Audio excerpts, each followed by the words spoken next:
আর বুঝি না দাদু, আপনার এই বয়সে আপনার নাতির বয়সে মাইল হয়ে ঘুরতে হবে কে? আমরা আছি না?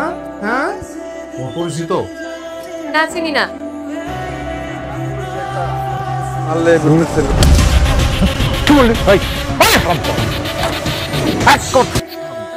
আপনি কেন এটা করলেন?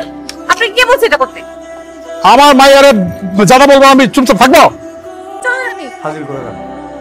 রান্নাঘর ওইদিকে, কিন্তু আপনার রান্না ঠিক আছে, আমি রেখে দেখে নিচ্ছি, দেখেন কাজ করে কেন। আপনার কেন আপনার রান্না করেন?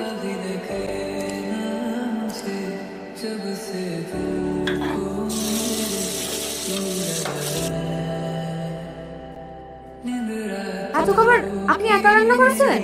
তাই স্যার যাও, হাত ধুয়ে আসো, ঠান্ডা হয়ে যাবে। যাও যাও চল। আপনি কষ্ট করতে দেন। আরে কষ্টের কি আছে, আমি এই কাজটা করি সব সময়, আমি গ্রামেও করি। আপনি আগে খান না। আরে না, আমি আপনি কষ্ট করে রান্না করেছেন। খাও। না না, খাও, শুরু করো। ভালো হয়েছে? খুব ভালো। আপনি প্যান্ট সেলাই করছেন কেন? কেন তো সেটা প্যান্ট ঠিক করে দিচ্ছি। এটা ডিজাইন, এটাই ডিজাইন, এটা ছিঁড়ে নাই। কি সেলাই করতে পারেন আমাকে দেন। মনে করে পানিটা খাওয়া, বিশুদ্ধ পানি শরীরের জন্য দরকার। কেমন? এই যাও। আরে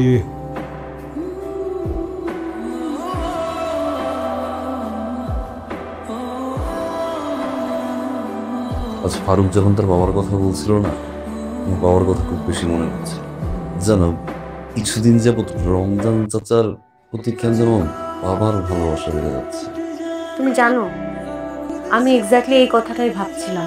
সত্যি তো, আমাদের মাথার উপর তো কখনো কোনো মুরব্বির ছায়া ছিলই না।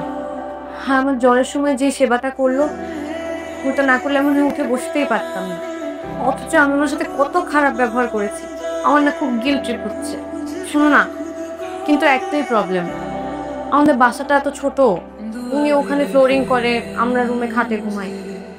আর ওনার সামনে দিয়ে চলাফেরা যাওয়া আসা, এটা তো একটা প্রাইভেসিটাও একটা প্রবলেম। দেখি 2 বেড একটা বাসা পাই কিনা। তুই অ্যাফোর্ড করাই তো একটু ঝামেলা। অ্যাটলিস্ট 10-15 হাজার টাকা তো বেড়েই যাবে না? ঠিক আছে, তুমি টেনশন করো না, আমি দেখি একটা ব্যবস্থা হয়ে যাবে। চাচা তো নাই। নাই মানে?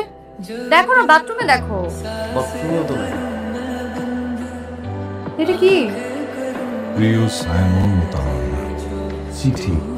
আমাকে দেখতে না পেয়ে যখন এই চিঠিটা পাবে, আমি তখন আমার বাড়ির উদ্দেশ্যে ছুটে চলার ট্রেনটা জানালা দিয়ে বাইরে তাকিয়ে তোমাদের কথাই ভাবছি। এই কদিনের মধুর স্মৃতিগুলো নিয়ে একরকম পালিয়ে যাচ্ছি। নিজেও বুঝিনি কখন তোমরা আমার সন্তানই হয়ে গেছো। তোমরা যেমন বাবার ছায়া থেকে বঞ্চিত, আমিও তেমনি সন্তানকে কাছে না পাওয়া এক বাবা। তাই বোধহয় প্রকৃতির নিয়মেই কাছে আসা। কিন্তু আমি বুঝতে পারিনি বাবার সামনে মেয়ের প্রাইভেসিতে ঝামেলা হয়। তোমাদের ছোট্ট সংসারে আর ছোট্ট ঘরে সীমিত আয়ে ওটা যতই চাও, আমি তো বুঝি বাবার জন্য আলাদা ঘর আর বড় বাসা এক পাহাড় সমান বোঝা। বিদায় দিতে নিতে কষ্ট হবে, তাই পালিয়ে এলাম। আমাদেরকে না বলে চলে গেল। এত বছর পর বাবাকে ফের হারানো। আমরা কি ওনার সাথে খুব বেশি খারাপ ব্যবহার করেছি?